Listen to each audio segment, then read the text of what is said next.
everyone, and welcome to the Phileas Club. This is a show where we get people from different parts of the world and different cultures to talk to us and discuss the current events and hopefully get a different perspective on the things that are happening in the world. And this episode is going to be a little bit different. My name is Patrick Beja, and I didn't have a show planned for this period of the month. And this honestly would have been an editorial that I usually save for my Patreon supporters, which, by the way, if you're one of them, thank you very much for supporting the show. If you're not, feel free to go to the show notes and direct yourself to Patreon and maybe look at the offerings there and see if you want to support the show financially, because that's how the show is made possible. And I every month or so, I do an editorial sharing my thoughts on a specific topic. And this episode would have been one of those, but I felt it might be a good idea. It might even be a little bit important for the discussions we usually have on this show to make it public. So this is going to be a little bit different. As I said, it's going to be shorter and it's going to be me alone sharing my thoughts on some things. On one thing really, which is what we're seeing happening in the US in the pandemic. And that's going to be a discussion that I think is going to be polarizing even for this audience to an extent, which is the first point of, I guess, bewilderment for me and for many others outside the US specifically. We all have discussions, we all have disagreements, but the extent to which this has become a contentious issue in the US is, again, bewildering for people that are not living there. I'm guessing a few of you in the US are also bewildered. But let's take things in order. A month ago, we made an episode with a couple of conservative friends who were discussing the situation of the epidemic in the US. And we made the argument then, which I think has validity still, that by looking at the numbers and looking at things a little bit objectively, we could analyze the situation in the US and maybe go against the perceived idea that things were being managed very poorly in the US. It was especially difficult for me because, as you all know, I'm not a fan of Donald Trump. But I had to admit that even though there was a relative lack of federal guidance from the federal government, the situation in the US was mostly satisfactory compared to similar countries and similar situations in the Western world. If you remember, back then, we saw the numbers that indicated that the number of deaths per million in the US put the country in the mid-range of European or Western countries in the ranking of doing worst to best. So even though I personally don't really like Donald Trump or the way he conducts his government, I think the numbers showed that he didn't tell states what to do, and states were handling it as well as they could.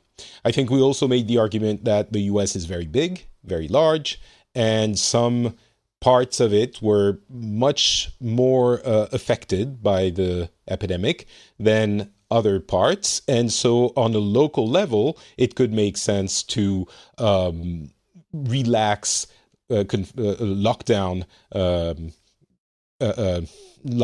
recommendations, or even not indications, lockdown orders, and relax them because that zone was not highly impacted, or even was very little impacted. And I think, again, at the time, it made a lot of sense. Now, we are a couple of months later, and we have other numbers.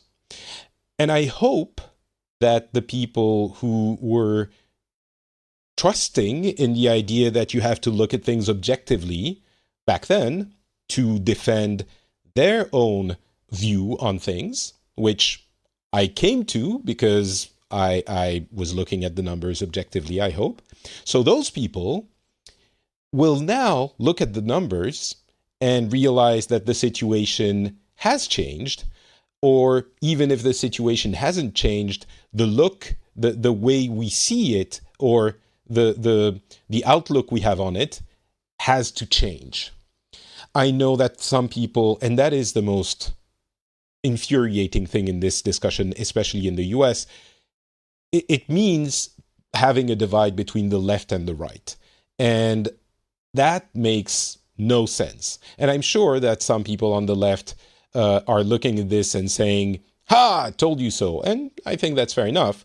But more importantly, I think some people on the right are going to have a hard time looking at this and now thinking, well, maybe there's a problem there, and maybe there is someone or a group of people responsible for that problem happening.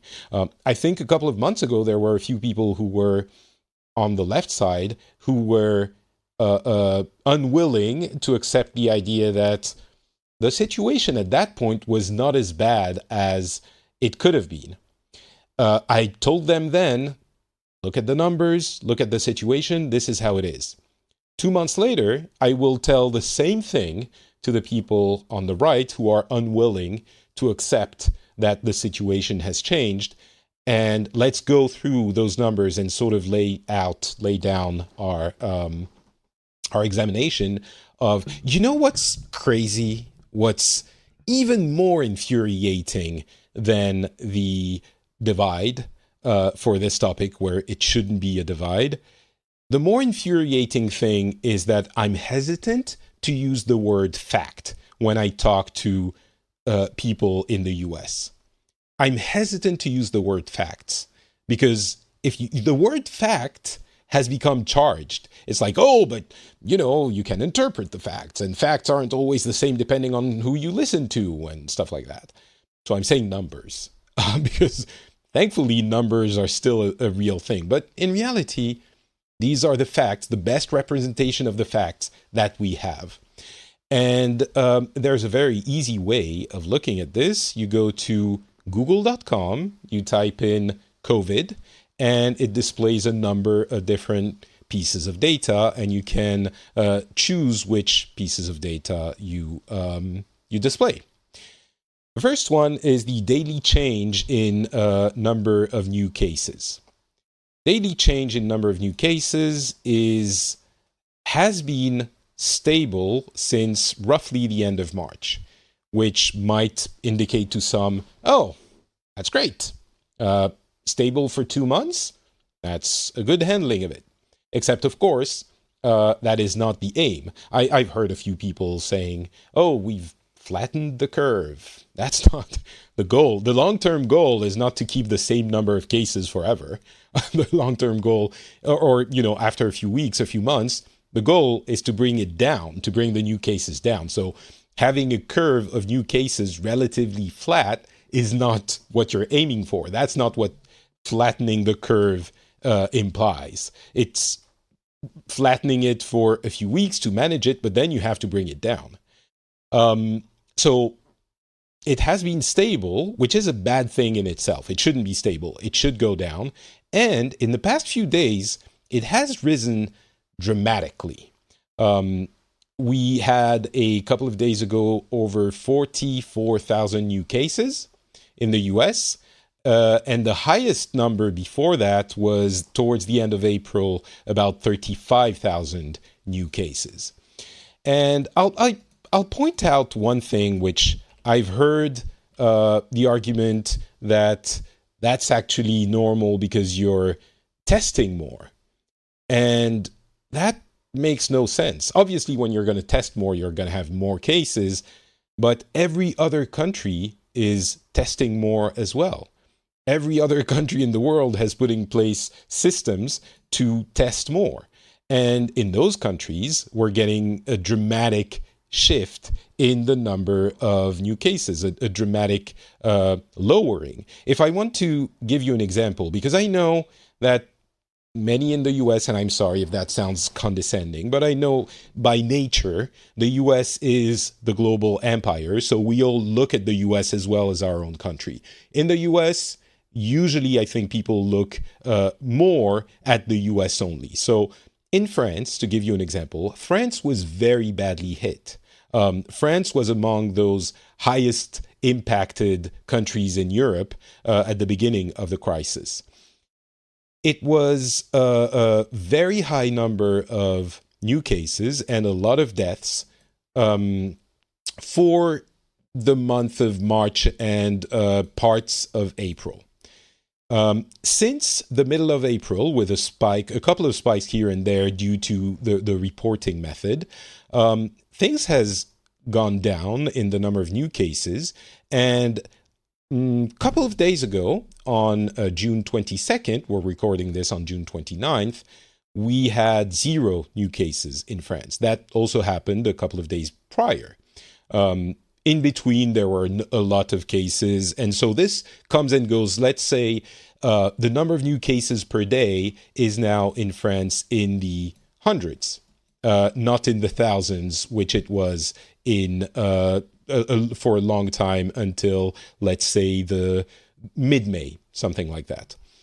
So the fact that you're testing more doesn't justify the incredible mind-bending spike in the US. Not just spike, but constant number of new cases. Now, that's for new cases. We can look at death per million, which is, again, one of the metrics we used in that episode a couple of months ago with to estimate how well the US was doing. Well, back then, the US was in the middle of the pack. Now it's reaching the top of the pack. It is at a number currently 390 deaths per million. In France, it's still significantly higher, but 441 deaths per million. The important thing, of course, is that with the increase in number of new cases, of course, some of them are young people that are getting tested, which weren't getting tested before, but it's still going to mean that there's a portion of them who are going to die from the virus, likely going to die from the virus. Not just young people, but I mean among all the people who are tested. So it seems likely that the number of deaths per million is going to keep increasing in the US, given how the number of new cases is not only stable, but actually has increased significantly. So the US is having more and more deaths per million in that ranking, which I think is a fair-ish way of evaluating the country's response to the crisis. You see how many people die compared to the population. Of course, there are other factors. Age distribution, population density. There are a number of different factors to take into account. But I'd like to remind people who are saying, if you were saying a couple of months ago, well, the US is having a low number or, mid-ish number of deaths per million, so they're not doing too badly, it meant something then, that number, right? So it should mean something now. You can't now, all of a sudden, because the number doesn't fit your, the way you want to look at things, you can't say, oh, but no, there are other factors to take into account. So I think it's pretty clear, at least it is to me, that the situation is not being handled the way it should, because in every other Western country that is handling things properly, there are a few exceptions. I think Belgium is having issues. Sweden has decided not to let the virus run its course, which is coming back to bite them in the ass right now. And with a couple of exceptions, every other country has a handle on the situation and has decreased dramatically the number of new cases and obviously the number of deaths.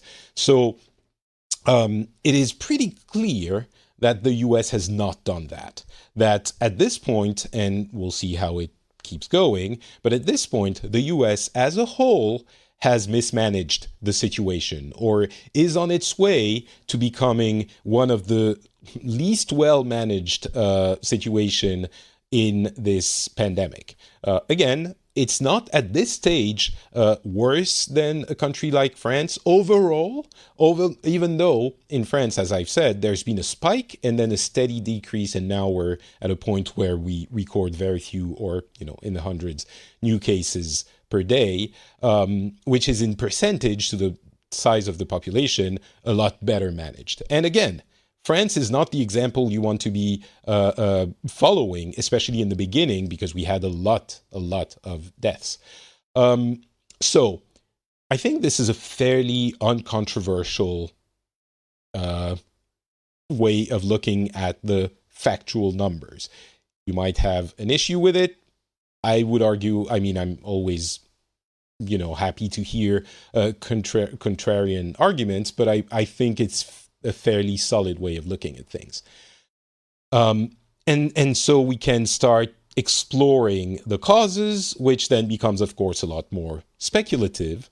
But I think it's fairly clear that there has been no strong coordinated federal response.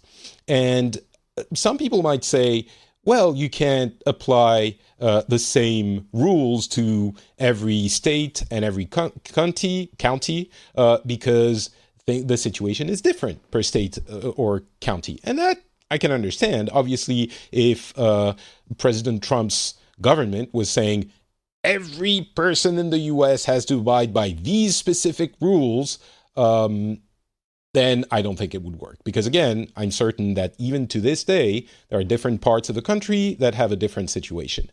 However, I don't think that a federal response and guidelines necessarily implies having a one-size-fits-all policy.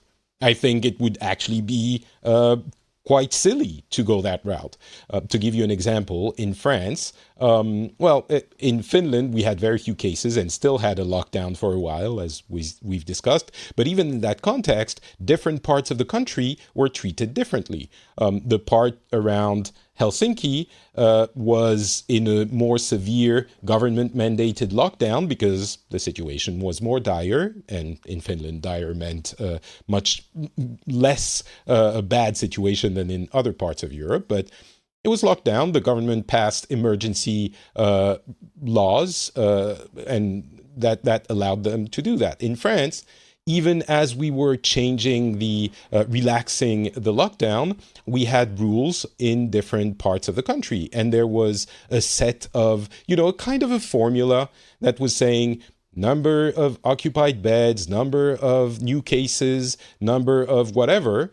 And if that gets you to a number that is X, then you have to apply that kind of rules on lockdown in that region, in that part of the country. And you have travel restrictions and stuff like that. And I don't see why this couldn't be implemented and coordinated by the federal government. Not just I don't see why, it would make a lot more sense for the federal government to coordinate these things. A couple of months ago, things were working out relatively well. The states were handling things relatively well, it seemed. But we were seeing the beginnings of people who wanted to reopen a little bit too quickly. And, at that point, we can't rewrite history. At that point, we didn't quite know how it was going to go. And there were some concerns, for sure. There were some governors who were demanding that the lockdown be relaxed to save the economy. And I think at that point, a lot of people, and I certainly remember myself doing that, saying, it makes no sense if you're endangering the health of your constituents, because then not only do you get issues with health, with the pandemic spreading more, the epidemic spreading more, But also, down the line, you damage the economy as well because you're going to have this spread of the epidemic. So there were a few signs, but now we're certainly seeing how bad the effects have been. And the fact that the federal government is not coordinating back then, it was maybe an acceptable way of handling things. I think now it is the responsibility of the federal government, actually, it would have been a few weeks ago, to step in and say, listen, this is at the very least, there should be recommendations. I think there should be, I don't know how it would work legally, the kind of power that the federal government has over states, or I'm not, here to argue, I'm not a legal scholar. I don't know how it would work in practice. But I think there should be some mandatory elements, but certainly there should be guidance. The federal government should say, we have all the resources, we have all the data, have teams that are compiling everything. This is what I think you should do if you're in this situation.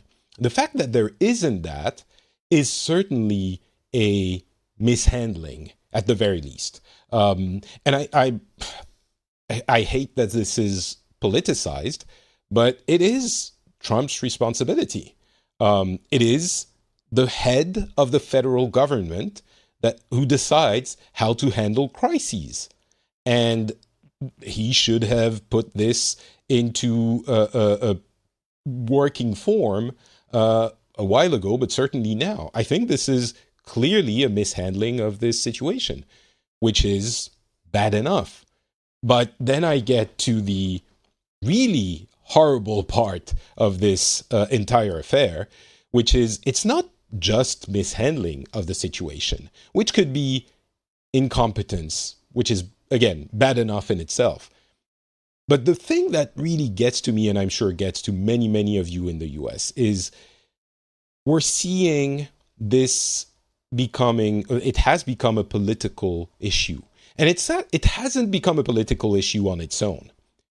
It's become a political issue because Trump has politicized it. President Trump has made it worse than it was. Instead of what we were talking about before, instead of making it, of uniting the country, he has, for whatever political purposes, lack of moral compass, however you want to call it, he has encouraged the artificial division between the right and the left, essentially encouraging the right to fight safety procedures and demonizing safety procedures as leftist agendas.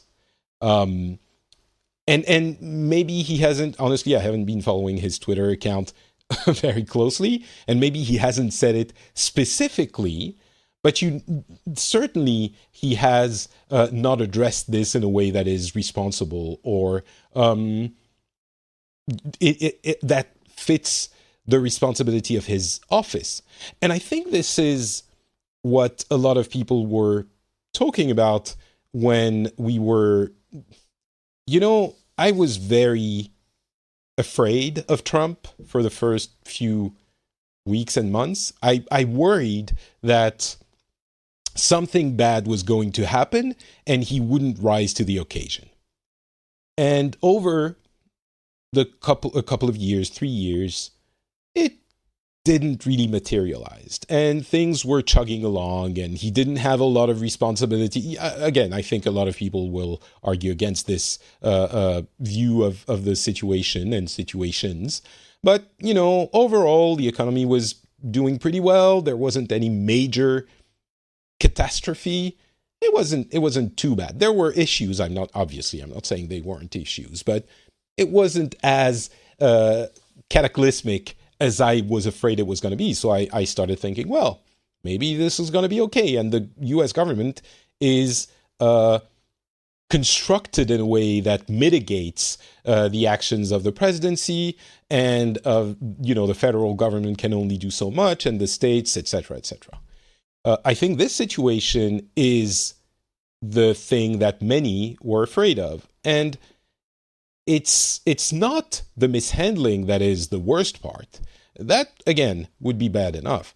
I think it's um, the encouraging of this pointless, dangerous, uh, divisive view of these issues, which is quite frankly, and again, I apologize to the right side of the audience in the US, but it feels treasonous to me. It's uh, uh, defaulting on your responsibility as the president of the United States to manage something incredibly important and costing lives for perceived political gain, which, again, many people do, but the president usually has been until now, I think, no matter who you look at, no matter how you want to characterize Obama or the Clintons or the Bushes, they have all um, tried to be a unifying force and guide the country in times of crises. And there have been crises in America's history, certainly. Um, and not everyone has been perfect, but the way Trump is handling this, the way this president is handling this, is to increase the conflict within the US with the cost of important actions that could help manage the crisis. So, I mean, we could discuss this for a long time. I think the gist is pretty clear. If the word treasonous bothers you, that's fine. It's a very personal characterization, which I think might be, treason is a very specific thing, and maybe it doesn't apply, the standards of that don't apply to what Trump is doing, but certainly betraying the um, the spirit of his office, I think that is fair. And again, the fact that he is encouraging, and I mean, we've all seen the videos and of people in Florida and people arguing against lockdown and safety procedures. And I think a lot of people will say, "Oh, but that's a few crazies. You're always going to have those." Certainly, but they're always there. The thing is, if you encourage them, even without explicitly saying, "Oh, awesome, good job, you're great," if you create an atmosphere where these kinds of ideas can become mainstream, then you're responsible for them becoming mainstream. And certainly, the president has been fostering that kind of atmosphere. So I'm sure a lot of people on the left side are listening to this and going, "Oh, yes, absolutely. That's I'm sorry, but I'm not really interested in talking to you because we already agree." What I would like is for the people, who are uncertain or who are on the right side of the argument, who are thinking, "Oh, but maybe there's this," or trying to excuse or explain this whole situation, I would like for you to try to look at the situation in a very neutral manner. And maybe the best way of doing this is looking at the other countries. And don't give me that, "Oh, the US is different. It's not the same as, every country is different." Sure, that's true. But in this case, there are similarities in the way you handle crises, and you can adapt them, but there are still things to be learned from the experience of others. So that could be one thing. Looking at the numbers in an objective way could be another method to estimate whether or not things have been handled properly. Another way, if I may interject myself in this, is to listen to me. I try to be extremely open to different ideas and arguments. And I have limits, but if I would hope that after years and years of this show and trying to listen to everyone, if I come to a point where I'm saying, guys, I think this is, in my view, even as someone who's trying to look at every angle every time, this is a pretty bad situation. And this seems to be the reason why. I would hope that um, you give stock, is that the way you put it, to my analysis, maybe a little bit more than you would someone who you perceive as being always in the other camp. But in general, it seems to me like the responsibility of the president is difficult to eschew. um, and I'm certain that if you're trying to find excuses for President Trump now, let me ask you this: if this was another president, would you be trying to find, would you be as forgiving? I suspect you might not be. So, what's the conclusion of all of this? I would hope that lockdown and safety procedures come back very quickly in the US, that this whole ridiculousness stops, that the states, even those like Florida, who have been arguing for saving the economy through relaxing of lockdown procedures, realize that this is bad. Because honestly, I'm not hoping for the presidency to start doing things, on a federal level. So I would hope that the states start, implementing these measures and taking it more seriously. Because I want the US to do well, obviously. And the other thing is, I'm being completely honest, I hope that this fallacy of everyone's as bad as one another, and they're all politicians anyway, I hope this fallacy ends. Because certainly we don't love politicians. I'm sure we all have our feelings about some or all of them. But the idea that they're all just as bad, and that, Biden specifically in this case is a terrible choice and Trump is a terrible choice, so I'll throw my hands up in the air and I don't care. That's a song, isn't it? And I don't worry.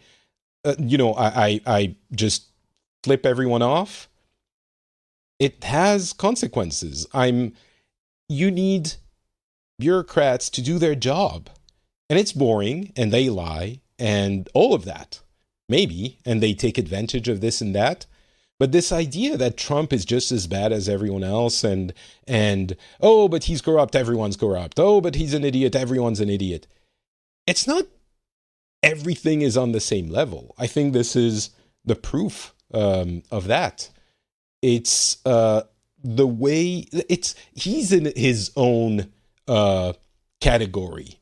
You have good and bad politicians, but he is something different. And so I don't think that you can still make the argument, until 6 months ago, maybe you could have made that argument. It doesn't matter. The economy is doing great, blah, blah, blah. Now, I think we can make this argument. Trump, his personality and his attitude does have real consequences. So I guess what I'm trying to say is, for those who are very, very, very much to the right and who are very, very much anti-left, I don't think anyone's going to convince you. I'm sure, I'm guessing, people who are on principle opposed to the thing or for a thing, I'm guessing nothing will convince you. I'm not sure how many of those people listen to this show, but maybe there are a few of you. I'm speaking to those who are on a more malleable, reasonable platform. People who think, it's not like I'm married to a side of, the political spectrum. People who might think, I thought it didn't matter 3-4 years ago. Now I think maybe it does, you know? So yeah, that's what I hope happens. I hope the not just the moderate, but the people on the moderate side of the right and the left. I'm talking about the right now because this is what we're talking about. I would be saying the same thing about the left if we were in that situation. But the people who are, not a diehard Trumpist, it does matter. And I'm sure it would hurt very much for you to vote for Joe Biden. But I would hope that at this stage, you understand that President Trump is actually in this crisis situation not equipped and not able. And beyond this, this is a relatively mild crisis situation, right? This is a pandemic that has had enormous consequences on the country and the world. What if there was a worse thing, a global conflict, a war, a thing where the badly handling a situation would have led to exponentially worse outcomes? That might happen in the next 4 years. Who knows? We don't know. That might happen in the next 4 years. For your sake and for mine, I really hope President Trump is not president anymore. Because beyond all of the right-left rhetoric, I don't think he's capable, equipped, willing, it doesn't matter. I don't think he's capable of handling a crisis. And this situation has proven that. So I hope we get someone who will put you to sleep, who's boring as hell, who is maybe going to push a couple of policies that you won't like, but that will be studious and bureaucratic and capable of following through on a rigorous crisis situation in a way that can make sense, because Trump is not capable of that. And again, if there's a situation that is worse than a pandemic, it's bad enough. Again, I'm saying bad enough all the time. It's bad enough that this is happening now with the pandemic, which is having very real consequences. But if that, you manage to brush it off or think, well, old people are going to die and then everyone will be immune. Actually, that's not how it works. But let's say you brush it off that way. There might be a situation that we're not able to brush off that way in 2 or 3 years. So, yeah.